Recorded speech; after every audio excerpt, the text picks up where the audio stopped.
izina ryo kwa Yesu ndabaramukije izina ryo kwa Yesu nitwa Mbonyi ijambo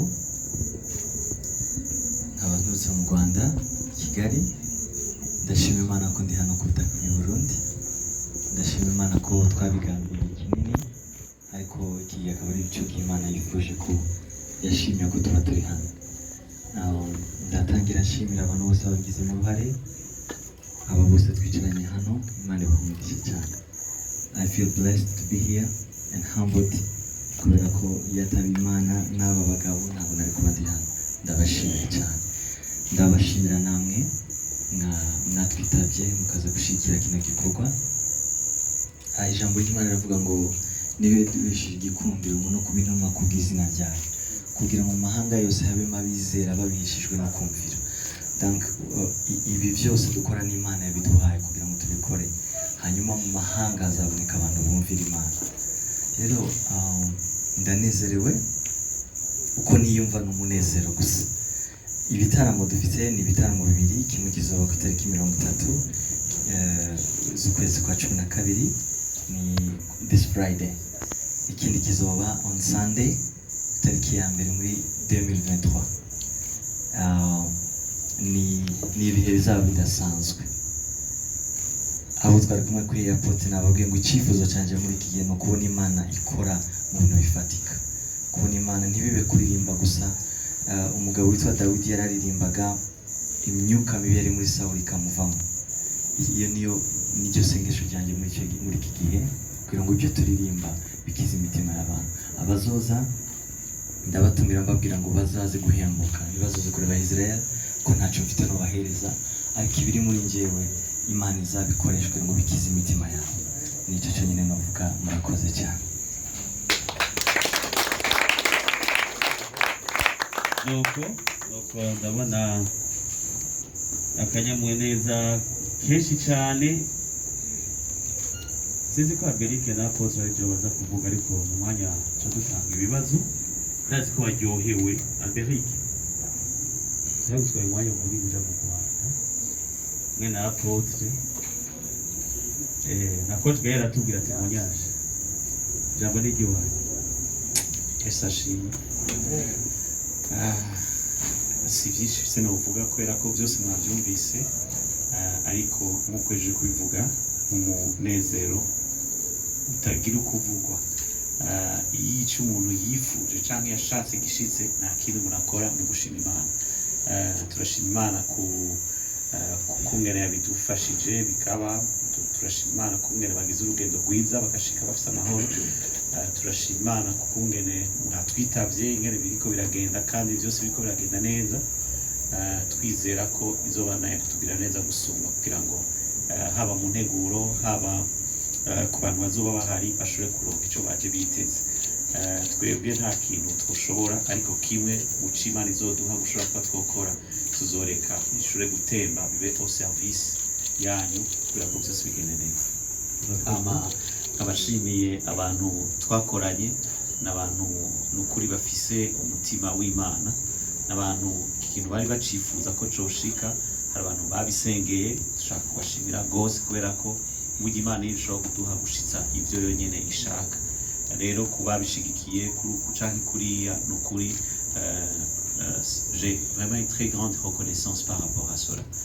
Shimira n'umuririmbyi wacu, shimira n'abaririmbyi bacu, shimira n'abantu bose bari ngaha bariko barakora ibishoboka byose kugira ngo izi evenement ziko zirakorwa zigire réussite. Rero jewe nibaza ko Imana yadufasha kugira ngo igihe biriko biragenda neza tubandanye duca bugufi, na cane cane hadasohoka amazina y'abantu mugabo hagaragara icubahiro c'Imana. Merci beaucoup. Amen. Ijambo coach Gael nawe yaje ava mu Rwanda n'umuentrepreneur. Yes, merci. Nani vraiment ndashimana kandi namwe ndabashima mwese ko muri hano. Nibaza ko media birafasha kugira ikwize ibintu byinshi ku bantu benshi, yaba ndetse n'ubutumwa bwiza, kandi kuba musapotinga industry gutya ndabashimiye. Hanyuma nagira gato wavuze ngo reka twe témoignage umushinga ndi ngaha hama tukaganira gato na Mbehiki. hanyuma bati ni gute twarangiza umwaka vraiment harimo ikintu kidasanzwe kiriko kirabera mu Bujumbura. Amanditse ko Albert yavuze ati none gaye Israel bigenda gute? Waje Israel ni petit frère, reka tuzagere twumve ko iki kintu kiri ku mutima we. Amageze mu Rwanda turaganira na Israel arambwira turaganira ntabwo twahuye dushaka kuganira ibyo tuganira ibindi bintu dushaka gukora, hanyuma sinzi ukuntu ikintu cy'u Burundi cyaje arambwira ati nifuje ko igihugu kuva kera, ati hari icyo Imana yabimbwiyeho ku Burundi ariko bigenda bidakunda, ati namwe none simeze bije tugende i Burundi, abizi murabizi ko ngaha ni muhira, mwana tujye muhira basi, amati reka tubikore turebe. Hamara ndashimana cyane rero kuva uwo munsi byari bivuye ku kintu of course cyane no muri Israel, tubipanga na Albert Jean Paul tujoininga, ndabashima cyane. Hanyuma turi hano rero umunsi bageze, amareka turebe rero sasa icyo Imana ifitiye Bujumbura mbere y'uko umwaka urangira. God bless.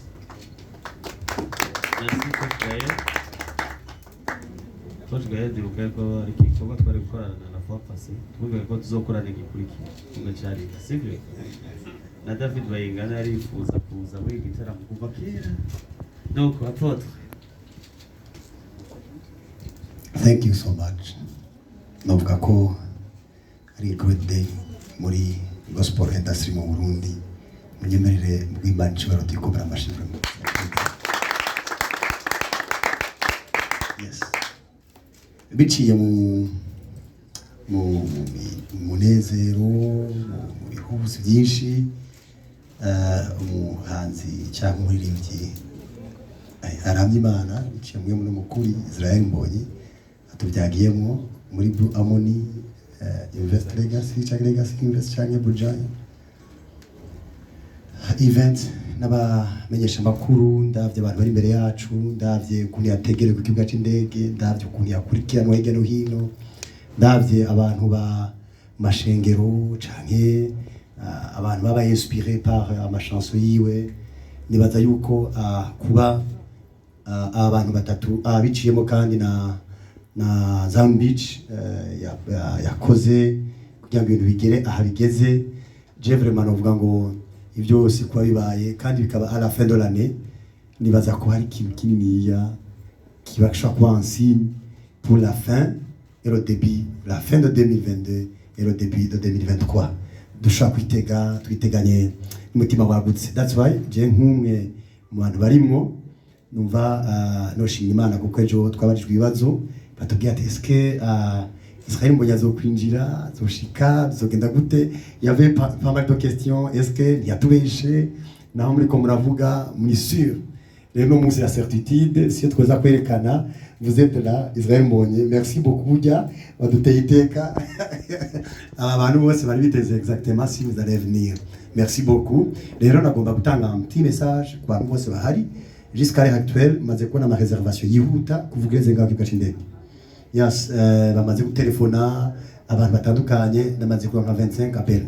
Bamwe bafata 15, abandi imwe, abandi za uravyumva byamaze kugira. Seulement le petit message notanga nuko bimwe bavuga kugura ibintu ku mwanya wa nyuma bagaca dutwara muri inconfort ya management, bodutera iteka bakabikora hakiri kare pour les accueillir dans la royauté et dans la sincérité.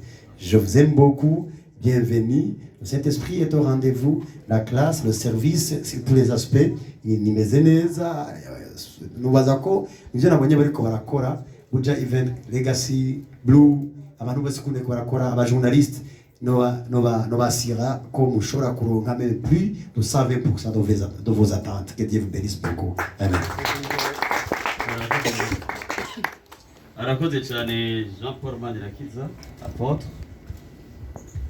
Niwe pale wambaye haga.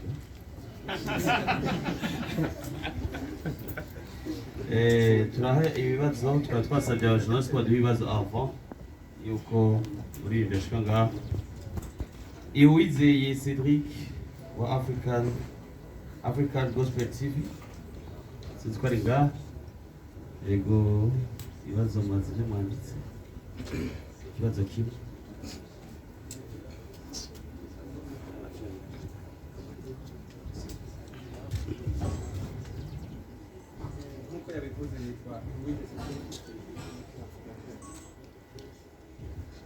Nkuko Arsene abivuze nitwa Ihuwize Cedric, nafise question imwe nshobora kubaza Israel Mbonyi, kubera iki izina ijambo? Okay, iyo question anje Subiramo. en fait ariko aravuga izina ryiwe yarengeje ko ijambo, kubera iki izina ijambo? Okay, urashaka kwishura? Batuza zizi micro imwe bitche fixed idufashe.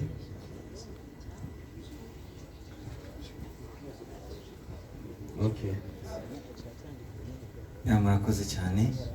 Kubera iki izina ICYAMBU nitwa Mbonyi ICYAMBU? Ya mu mazina yanjye. Okay. Mbonyi ni izina bagize rigufi barihinye. Mbonyi ariko ni Mbonyi ICYAMBU ni izina rirambuye. Maybe wanda bashaka kumbaza impamvu my album yitwa ICYAMBU, wenda nabigusubirizaho nuko dufite ministeri yitwa ICYAMBU ministry, and that ministry yaje mu gihugu Imana yampamagaraga. Imana yarambwiye ngo umunsi banyita izina Mbonyi ICYAMBU, maze gukura numvaga ari izina ry'abantu bakuze bashaje, ntabwo narikunda. Noneho nyuma ndikora gusana n'izi meaning, rimwe Imana impamagaye mbona umuntu araza arambwira mu nzozi ngo mbega si witwa Mbonyi ICYAMBU? Ndavuga yego, kandi sinarikunda iryo zina. Arambwira ngo Imana izakubwira icyambu cy'abantu benshi cyane kuri iyi si. Uko niko nahamagara gukorera Imana. Mbyutse menye ko Imana yansuye muri iryo joro, nuko natangiye umurimo w'Imana, ndakomeza umurimo, nza kugira inspiration nandika iyo ndirimbo yitwa ICYAMBU. Merci. Okay, turabandanya ari ikindi kibazo ca ICYAMBU mu Kinyarwanda ni bridge, like a bridge, ni kiraro. kiraro. Okay, Mbonyi kiraro. Niho gospel TV. Irabaza. Egeraga. Acakurikira ikibazo cy'uwitwa Bonaventure Nick. Heritage TV. Acakurikira ikibazo ca Iriba Ryiza TV. Jérôme Mero Ahmed wa PG Classic.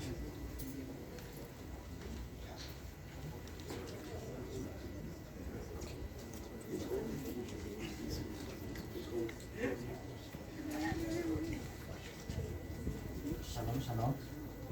Ikibazo kigira ati uko tubikurikirana mu Rwanda n'ubu n'u Burundi, kuba wakoze ibitaramo byose hamwe bakitwa ijambo, impamvu niye?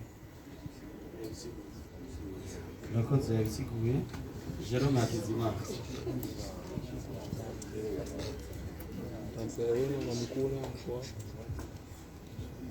Nkuko yabivuze ni Jérôme Hakizimana, Radio Isoko FM, benshi bakazira mu gutarambirwa. Israel Mbonyi, utegekanya gufasha gute iki abaririmbyi b'abarundi basanzwe baririmba gospel kugira ngo bashike kure duhereye mu Rwanda aho uvuka ndetse unabaye? Murakoze. Okay. Icyo ni ikibazo cyiza cyane. Sinzi nabazinganira na bagenzi banjye ndimo babwira ukuntu n'ubu uyu munsi biracyahari, ukuntu dukunda indirimbo z'abarundi cyane. Twabaye inspire n'abahanzi benshi b'abarundi kuva kera, twumvaga indirimbo zabo baratwinspire, batuma natwe dukunda kuririmbira Imana. So Pauline, Willy, Dudu, abahanzi benshi batandukanye n'abariho uyu munsi ndabazi benshi.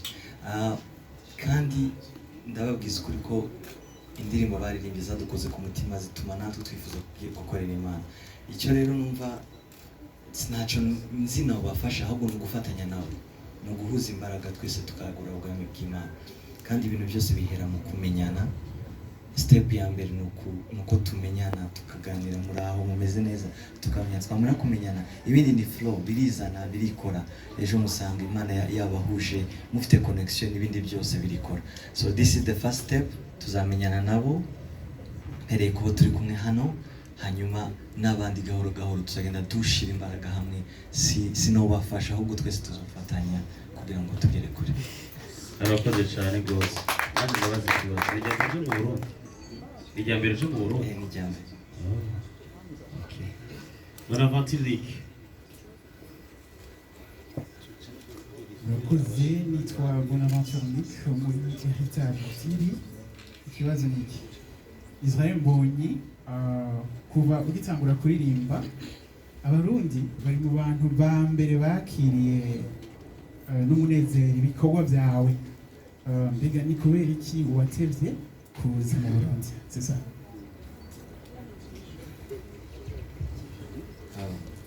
Ni igihe cy'Imana, ni Imana nyine yashimye ko tuzo buriya muri gahunda y'Imana yari iki gihe nicyo cyiza. Iyindi minsi yose twarabyifuza ariko ntibyagenze uko tubishaka. Iriba ryiza ati murakoze cyane. Nitwa Rukundo, Iriba Ryiza TV. Ikibazo nagomba kubaza Israel Mbonyi kiravuga kiti Israel Mbonyi tumuzi nk'umuntu azwi cyane muri gospel mu Burundi ndetse no muri East Africa. Irihe banga ryo kumenyekana kwawe? Mbega fanatisme ukuntu kunzwe cyane uhora ubijera gute kugira ngo biguhe gushobora kumvira Imana? Yeah, that's very nice. Iki ni ikibazo cyiza cyane. Jewe kumenyekana sinari mbizi ko bizoba, sinigeze nanabisengera, Imana yarabikoze. Ariko iyo wamaze kubigiramo hahora hari room yo gukura. Buri gihe aba hariho espace yo kugrowing, ukagenda ukura, ugenda wiga, Imana ikwigisha. Kubijera ni class, ni ishuri, ni ubuntu bw'Imana. Imana irakugenda kwigisha ukuntu bikora. Ariko hari ibintu bitatu by'ingenzi jewe bifasha, ni ukuguma ku isoko, ni ukuguma uko natangiye abantu bataramenya, nkunda gusenga, gusoma ijambo ry'Imana, mba mu nzu y'Imana, ni icyo kintu cyamfashije. Icya kabiri ni kuba honest, kugira discipline mu byo ukora. Niba uvuze yego ikaba yego, niba uvuze oya ikaba oya, bituma ugira credibility mu bantu, discipline yawe iba recognized, kandi ukagira n'imbere y'Imana ukakiranutse. Icya gatatu ni ugukora, gukomeza gukora, kuko Imana ikunda abantu bakunda gukora, gusura indirimbo, kazi, n'ibyo bintu bitatu: kuba imbere y'Imana, kugira discipline no gukora. Mero Ahmed.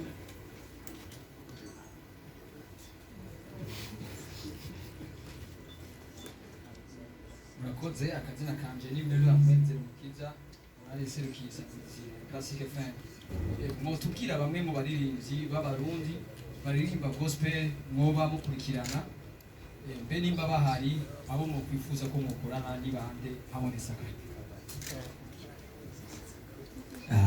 Yeah, ni benshi nzi nkurikirana, nari ko navuze kare, ariko bose ni bene data. Munyemerere simvuga izina kurindi, abo nifuza twakorana ni bose bakunda Imana, twahuje bose twazakorana, nta kibazo kirimo. Turangirize kuri Twaronzo muri Kuja FM ibibazo.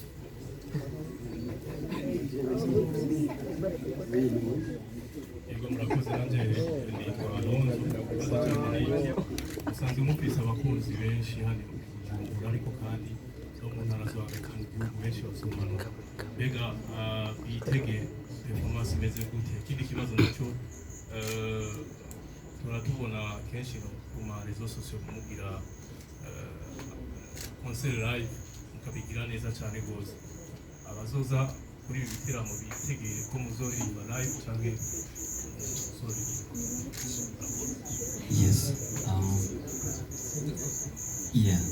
Birumvikana icya mbere nuko tuzocuranga live, twazanye ekipe yose y'abantu benshi, timu yanjye yose irahari, tuzataramana. Ikindi bavuze ni abantu bazoturuka ahandi, bitega iki? Ku bwanjye simfite icyo nzi nubwira umuntu ngo yitege, ariko icyo nzi nuko ikiri muri njyewe Petero ngo mugenzi we babwiye ikirema cy'aho baramubwira ngo ifeza n'izahabu ntabyo dufite, ngo ariko mu izina rya Yesu muhaguruka ugenda, sibyo? Twebwe ntabwo nzi icyo nabwira abantu ngo ndabahereza gifatika, ariko nzi neza ko ibiri muri jewe bibashe gukiza ubugingo bwawe, Imana yashizemo bibashe kubavura, bazaze biteguye kumva Imana, kubona Imana, nibyo tuzoba turi gukora.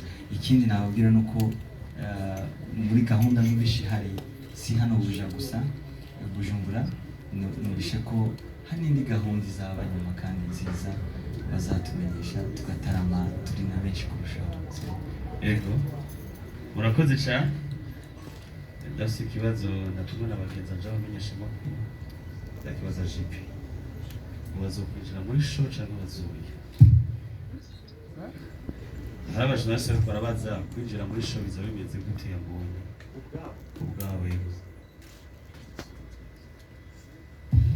Murakoze.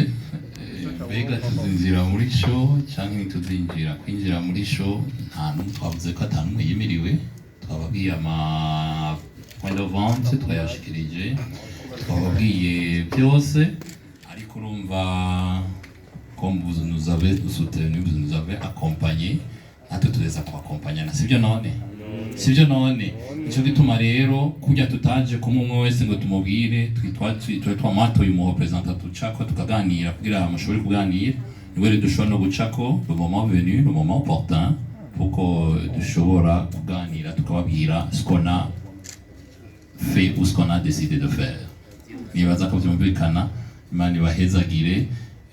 Nibaza ko atari ibibazo bihari, ice ndangira ijambo ryo kurangiza.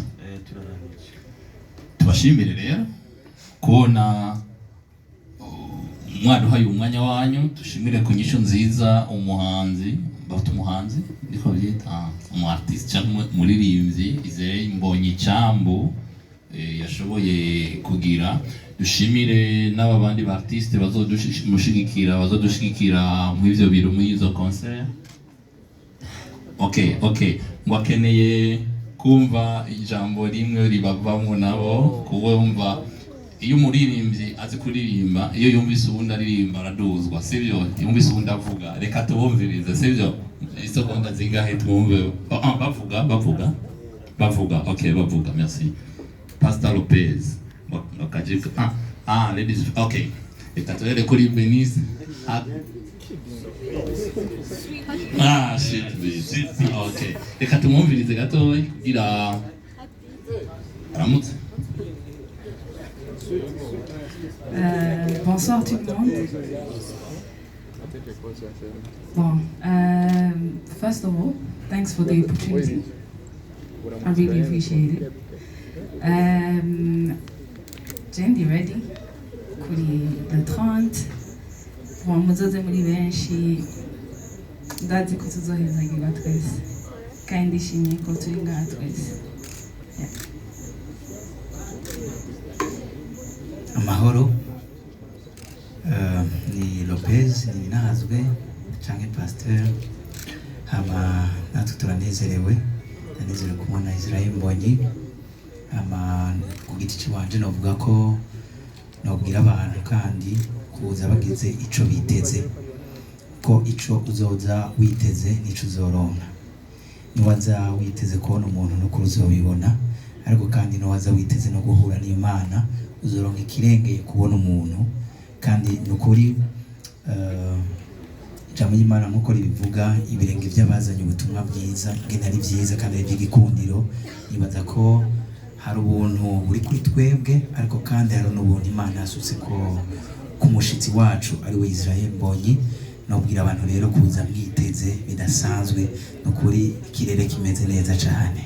Imana ibahezagire. Inyenyeri, uruseruko inyenyeri.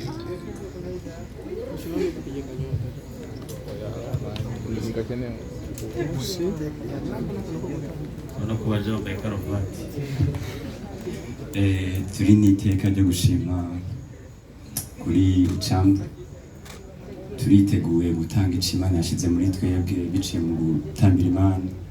Rero nibaza yuko abantu bose baratumiwe kuza kwakira ubwiza bw'Imana yashize mu nyenyeri mu gutamba mu gushima Imana. Murakoze. Murakoze cyane. Ayo marero no kuyamuha mbonye akazi yatana nuko rero kadusozere rero tubashimira nk'uko twatanguye kandi dusozere dushimira Imana yadushoboje no kuri no conference twagize ama rendez-vous murayizi mubibwire benshi kandi karibu muri benshi kubera ntiduhave turara ku marembo yo ngaha reka twunguruze tubasezere tubashimire ko mwaje ingene tugenda rero turatanga inzira abari ngaha turahaguruka twakompanye mu Mbonyi ama ibirori bica ntibibandanyiriza ngaha bica birangirira ngaha. Murakoze cyane. Murakoze. Music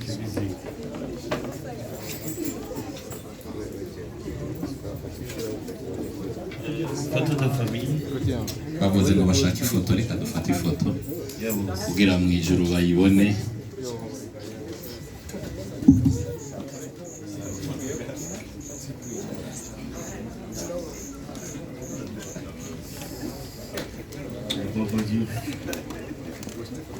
Vamos usar las individuales de muri Venezuela.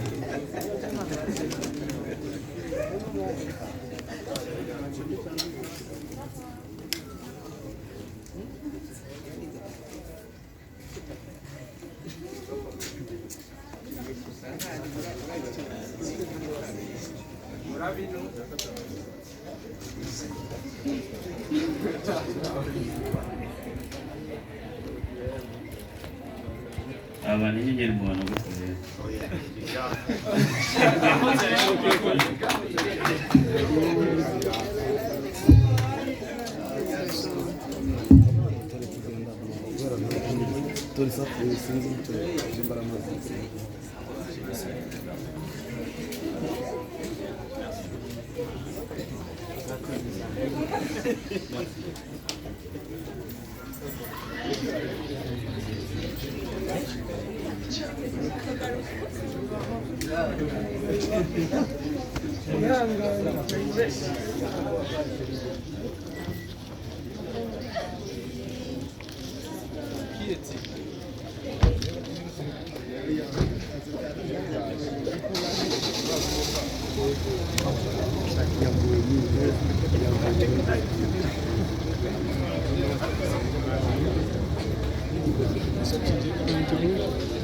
Thank